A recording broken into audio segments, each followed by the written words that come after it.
Audio Jungle.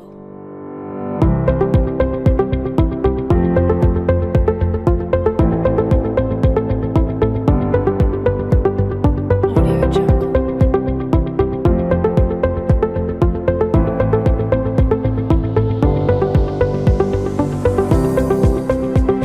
Audio Jungle.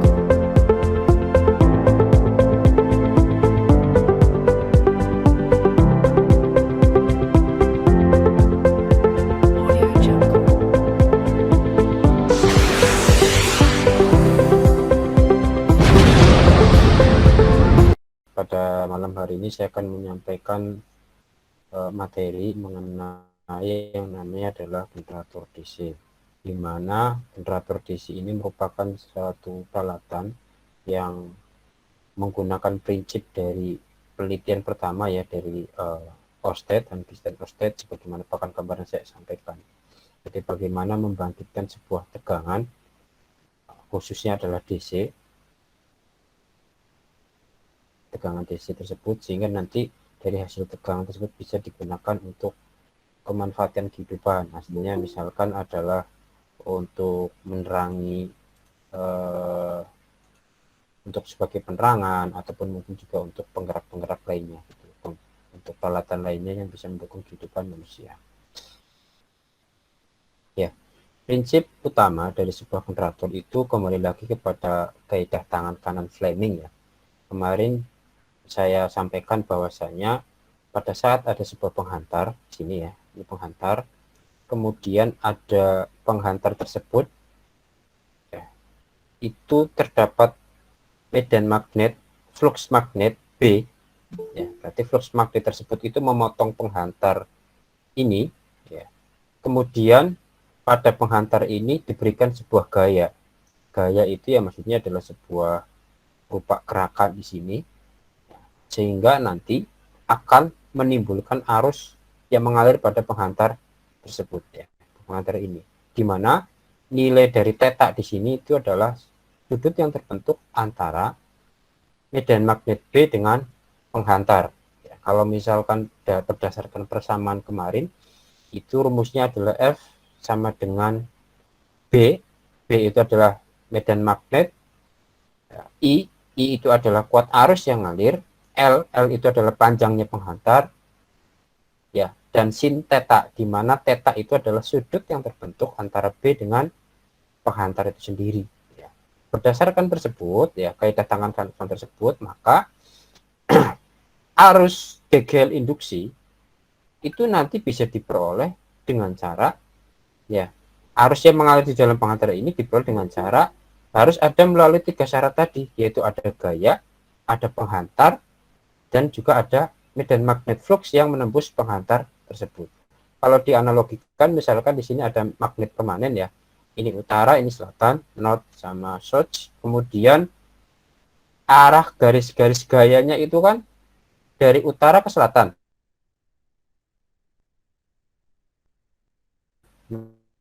Hari ya, ini dari north ke south, dari utara ke selatan, dan nanti akan menembus penghantar L ini. Ya. Kemudian penghantar ini diberikan gaya, digerakkan misalkan di sini.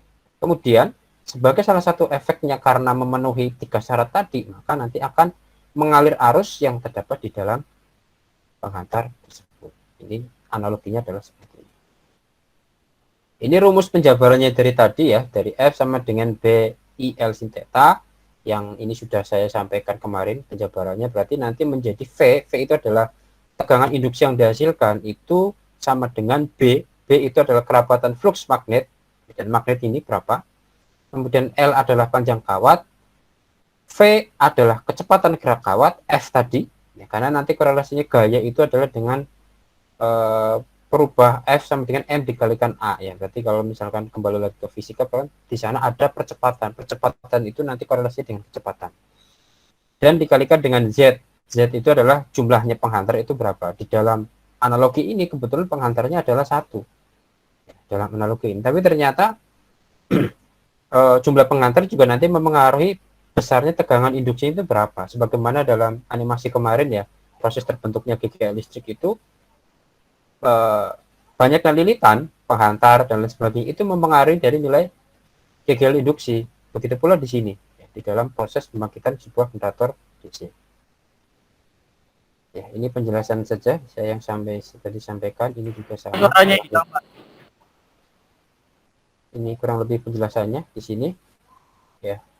Selanjutnya ini saja ya. Ini perhitungan sederhana saja. Artinya hanya satu rumus saja. Ini untuk menghitung besarnya nilai dari gagal induksi, dan dari sini sebenarnya adalah untuk menunjukkan artinya pengaruh antara medan magnet B, L, kecepatan sekaligus jumlah penghantarnya itu dalam sebuah gagal induksi yang terbentuk. Berarti dari sini karena sifatnya adalah berlaku ini ya searah dengan ini, maka nanti besarnya masing-masing B, L, V sama Z itu mempengaruhi dari nilai tegangan induksinya. Oke, bagian-bagian dari generator, bagian utama dari generator di sini di dalam gambar sederhana ini itu nanti ada rotor sama stator. Rotor itu komponen yang bergerak ya, sebagaimana basisnya rotor itu berarti kan bergerak. Nanti rotor itu di sini. Ya. Berarti rotor ini nanti ada sebuah jangkar di sini, istilahnya jangkar itu tuh. Berasal dari sebuah besi, tembaga dan lain sebagainya. Kemudian di dalam jangkar ini akan dililit oleh kumparan. Penghantar tadi itu dililit sini. Ya. Kemudian ujung dari penghantar itu akan dihubungkan dengan komutator. Nah, komutator tersebut nanti akan dihubungkan dengan ujung pelindung sampai keluaran dari tegangan yang dibangkitkan keluar dari keluaran terminal ini. Ya. Berarti nanti yang berlaku sebagai akan membangkitkan gagal induksi atau tadi I yang akan mengalir itu adalah arus yang berada pada lilitan, yang berada pada jangkar di sini. Ya. Kemudian bagian yang kedua ada namanya stator. Stator ini tadi diibaratkan dalam prinsip dasarnya itu adalah berupa magnet permanen. Berarti yang akan membangkitkan flux magnetik. Tapi dalam dalam nanti jenis-jenis generator, penjelasan generator ini flux ini bisa digunakan. Ya, flux ini kan di stator ya. Stator itu kan intinya adalah dia membangkitkan medan magnet. Dan bisa dibangkitkan medan magnet itu dengan cara kumparan dililitkan kemudian dihubungkan dengan sumber tegangan DC. Sebagaimana animasi kemarin saya sampaikan. Berarti ini tidak menggunakan magnet permanen ya. Artinya menggunakan material yang mengandung magnet tetapi menggunakan kumparan yang dihubungkan dengan sumber tegangan DC. Ini rangkanya dan lain sebagainya. Untuk yang komponen-komponen yang lain termasuk di sini yang paling penting adalah di sini ada sikat arang di sini ya. Mengapa dikatakan sikat arang? Karena ini adalah terbuat dari karbon ya. Yang akan menjadi komponen utama dalam pembangkitan dari sebuah tegangan DC ya. Mengapa utama? Nanti korelasinya dengan slide selanjutnya. Ini gambar misalkan saya lihat dari atas ya. Berarti yang tengah ini adalah ada porosnya di sini, ini yang disebut sebagai jangkar. Kemudian yang titik-titik di sini itu adalah gambar lilitan yang dilihat dari atas sehingga gambarnya seperti ini.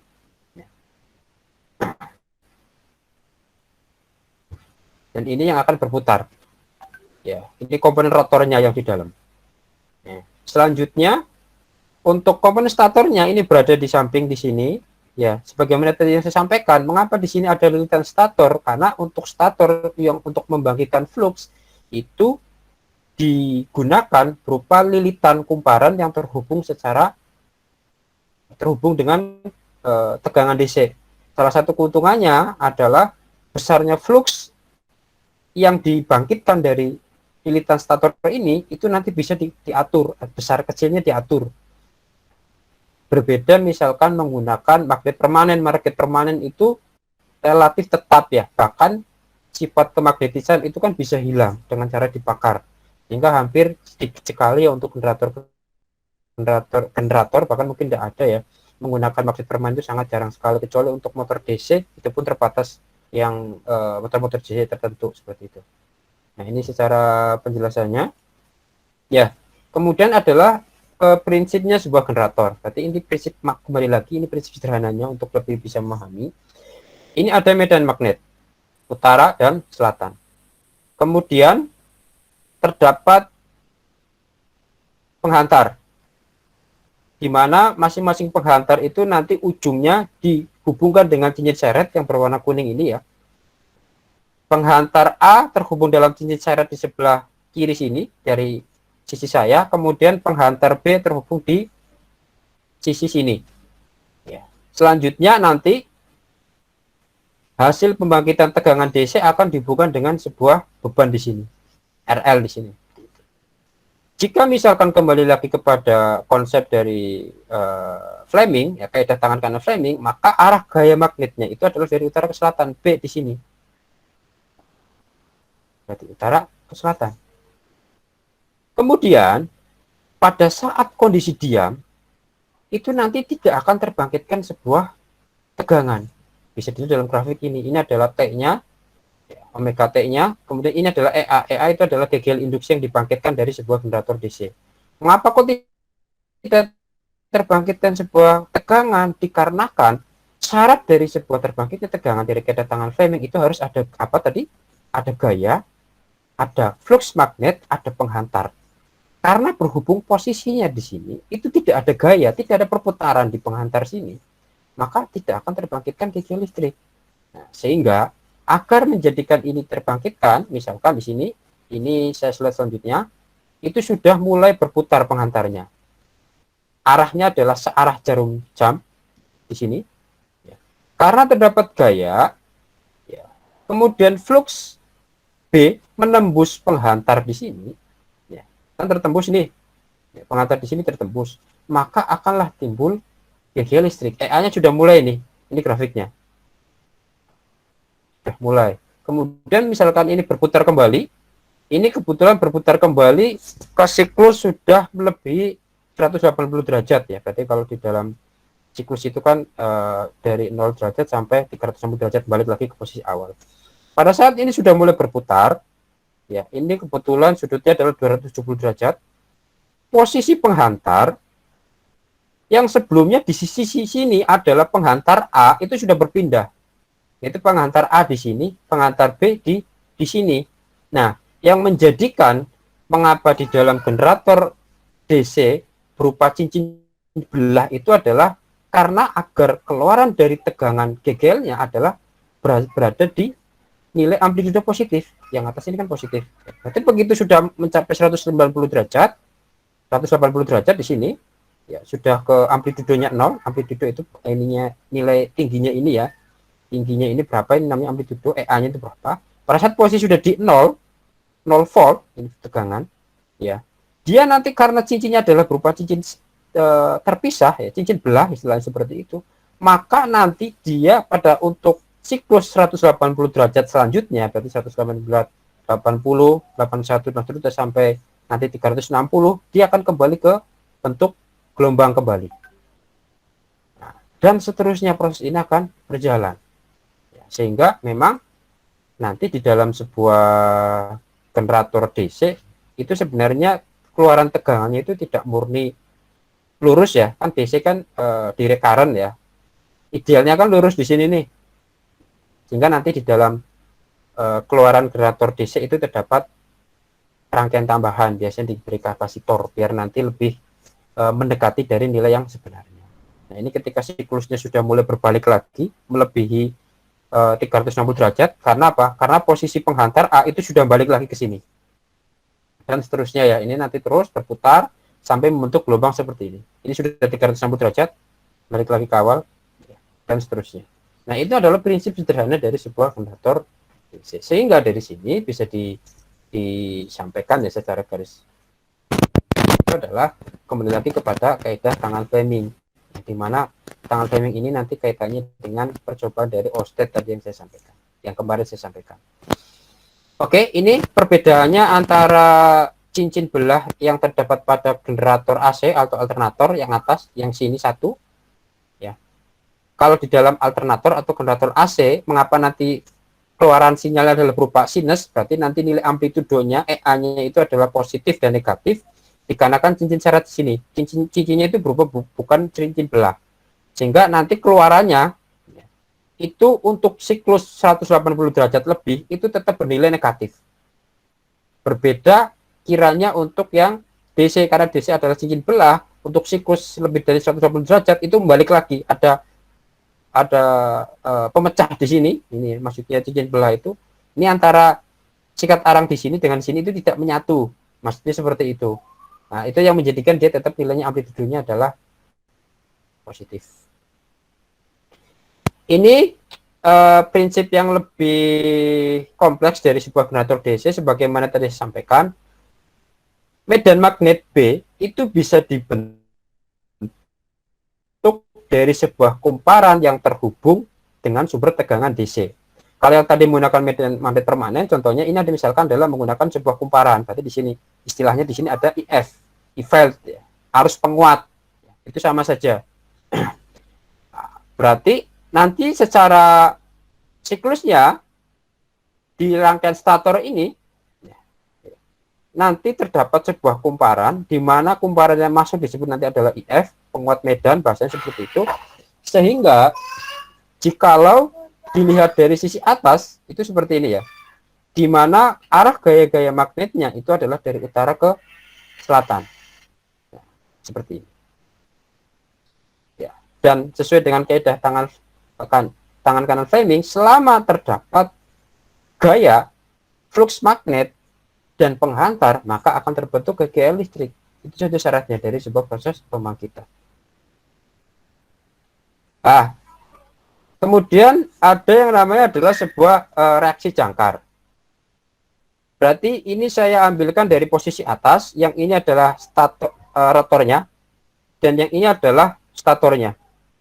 Di mana untuk rotornya, ya, kemudian statornya pada saat kondisi tanpa beban, maksudnya tanpa beban itu adalah keluaran tegangan yang dibangkitkan oleh generator DC itu tidak terhubung dengan beban langsung, tidak closed circuit, artinya dihubungkan dengan misalkan lampu atau peralatan elektronik lainnya, tetapi dibiarkan saja open circuit. Maka nanti flux yang terbentuk dari sebuah di rangkaian di stator ini itu fluxnya akan lurus, arahnya ini utara, ini selatan. Namun, jikalau terdapat beban, artinya difungsikan tegangan yang dibangkitkan oleh generator DC itu terhubung dengan beban secara langsung, maka dikarenakan pada rangkaian rotor ya yang bergerak itu kan terdapat lilitan. Lilitan tersebut pada saat GGL terbentuk, itu kan ada arus yang mengalir. Ya. Mengacu kepada percobaan Ørsted, Hans Christian Ørsted kan mengatakan di dalam sebuah penghantar yang dialiri oleh listrik itu maka akan timbul medan magnet. Ya. Sehingga di sisi stator ada medan magnet, di sisi motornya juga ada medan magnet. Nah, padahal kaidahnya dari sebuah medan magnet, arah garis gaya dari medan magnet itu apabila sekutub akan tolak menolak, apabila berlain kutub akan tarik menarik. Oleh karena itulah di sini nanti ada yang namanya proses demagnetisasi, artinya proses bertambah atau berkurangnya medan magnet antara medan magnet dari stator dan medan magnet dari rotor. Ya, akan bernilai bertambah apabila kutubnya berlainan, utara dengan selatan itu kan nanti saling tarik menarik, dan akan berkurang apabila kutubnya sama, utara dengan utara, selatan dengan selatan. Nah, ini disebut sebagai namanya reaksi jangkar. Mengapa reaksi jangkar? Karena ini terjadi apabila jangkar itu terhubung dengan sebuah beban. Berarti generator DC itu nanti dibedakan menjadi dua tipe besar utama berdasarkan belitan penguat eksitasinya terhadap jangkar. Ya. Maaf. Ini pertama adalah penguatan terpisah, yang kedua adalah penguatan sendiri. Penguatan terpisah itu separate excite, atau penguatan sendiri itu self excite. Maksudnya penguatan terpisah itu adalah di stator itu kan tadi saya sampaikan itu berupa sebuah belitan, berarti itu kumparan kemudian terhubung dengan sumber tegangan DC. Maksudnya penguatan terpisah adalah sumber tegangan DC itu diperoleh dari sumber lain, artinya bisa melalui aki, baterai, ataupun sumber tegangan DC yang lainnya. Ini terpisah. Kemudian untuk penguatan sendiri itu adalah sumber tegangan untuk rangkaian penguatnya di stator itu berasal dari tegangan yang dibangkitkan oleh generator itu sendiri. Berarti generator itu kan nanti ada GGL listrik. Ya. Kemudian GGL itu digunakan juga untuk menciptakan flux pada rangkaian stator. Nah, sehingga di sini disebut sebagai penguatan sendiri atau self excite. Di mana self excite itu sendiri nanti terbagi 3 berdasarkan rangkaiannya. Ada penguatan shunt, ini terhubung secara paralel, ada penguatan seri, ini terhubung secara seri, dan yang ketiga adalah penguatan kompon. Kompon itu nanti gabungan seri dan paralel. Nanti juga kompon terbagi menjadi 2, ada kompon panjang dan kompon pendek. Baik, selanjutnya saya akan bahas satu persatu.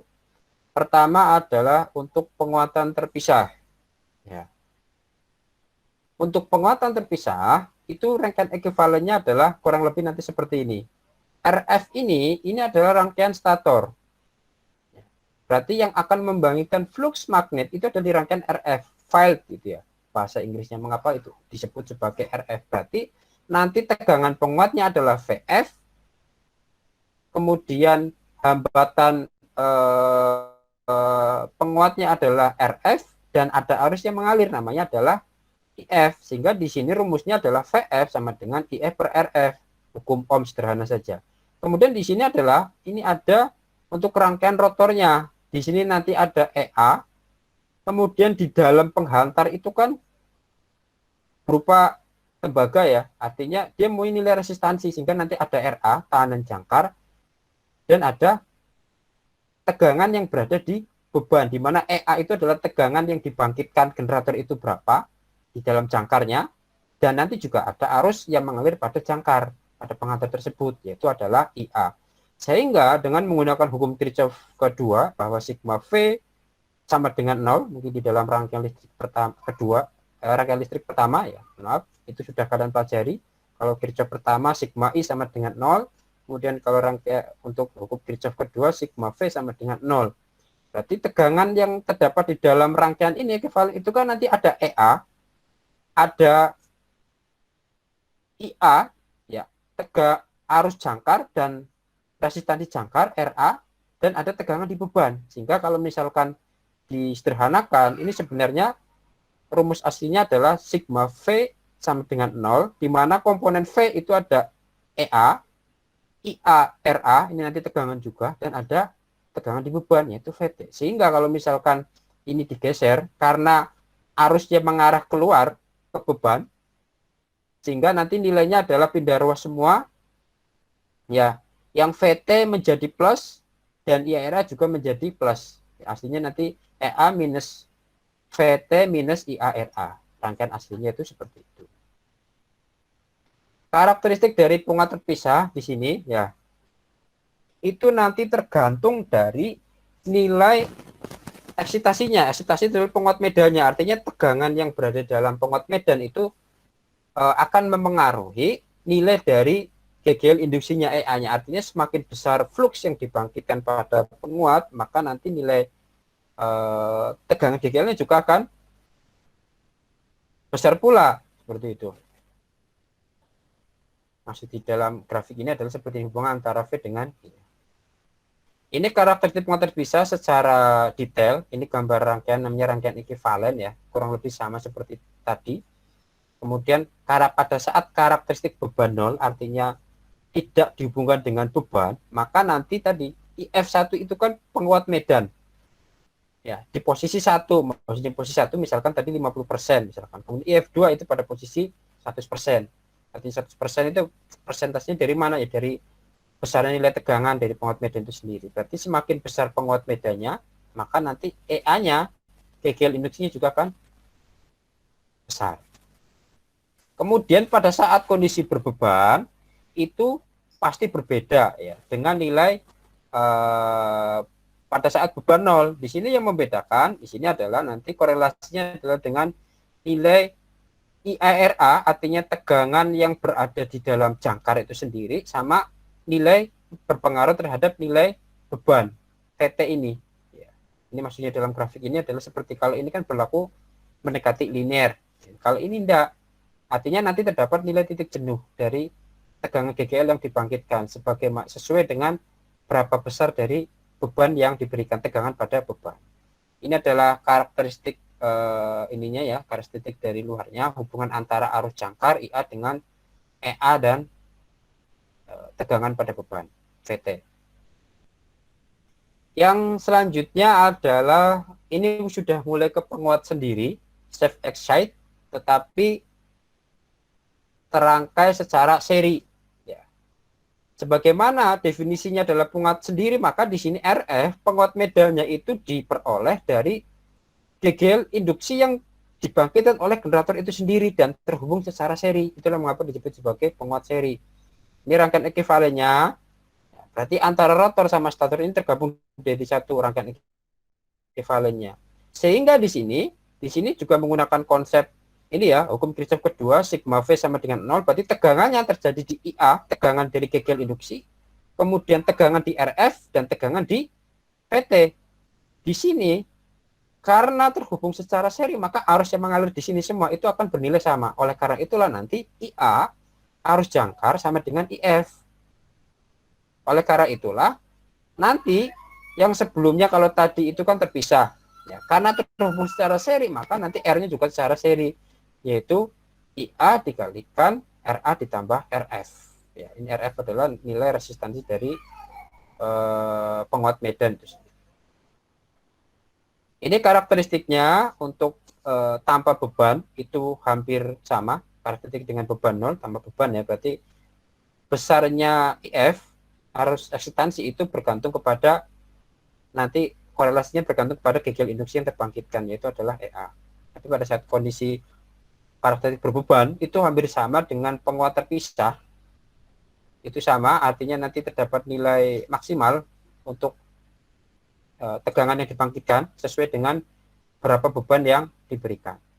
Kemudian karakteristik keluarnya dikarenakan IA sama dengan IF, arus jangkar itu sama dengan nilai arus pada penguat medan, maka di sini juga nanti grafik yang terbentuk hubungan antara IA dengan FT itu berbeda dengan penguat terpisah tadi.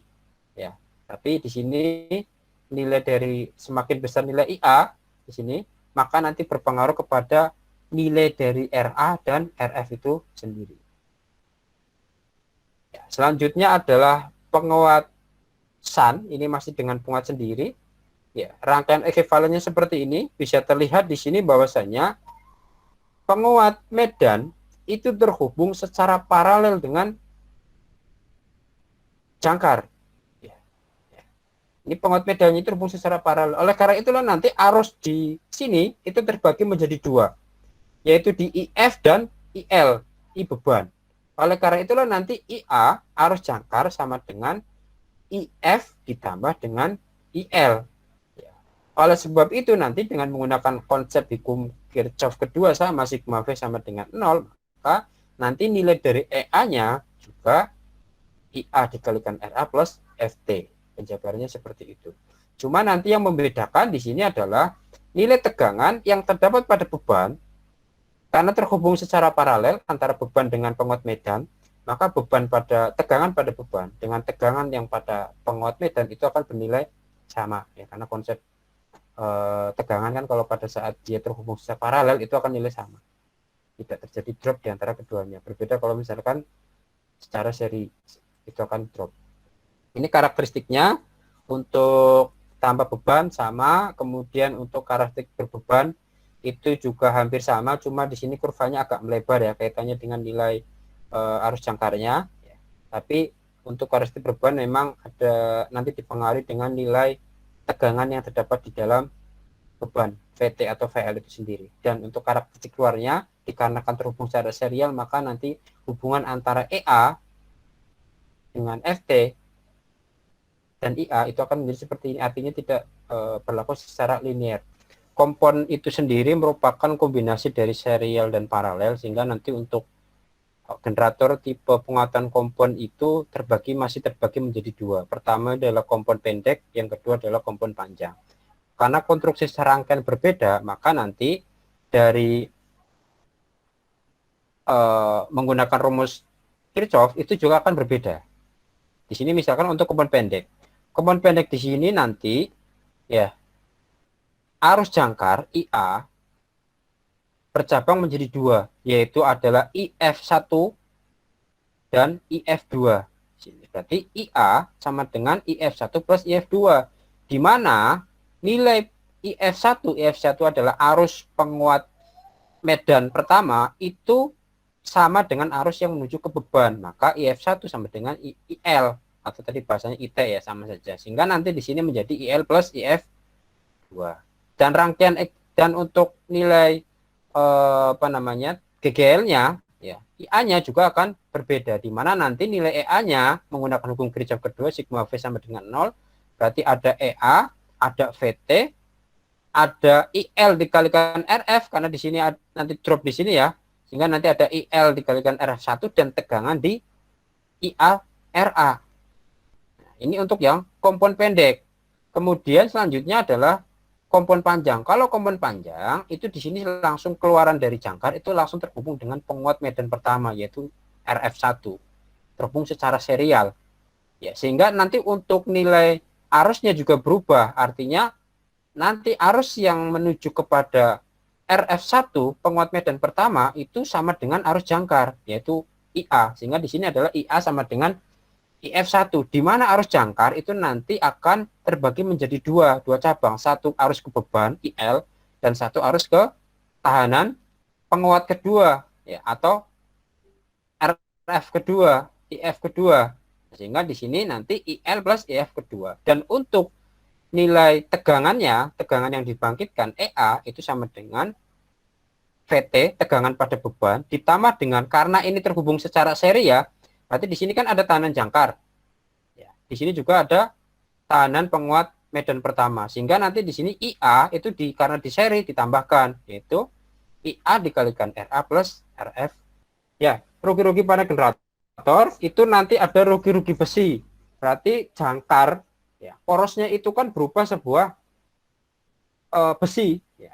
Sehingga nanti juga terdapat rugi-rugi di sana, di mana nanti rugi-ruginya ada arus eddy atau eddy current dan hysteresis ya. Nanti saya sampaikan lebih detail di slide selanjutnya. Kemudian ada rugi-rugi besi tembaga. Berarti penghantarnya entah itu yang terdapat di dalam rotor itu kan berupa besi dan tembaga.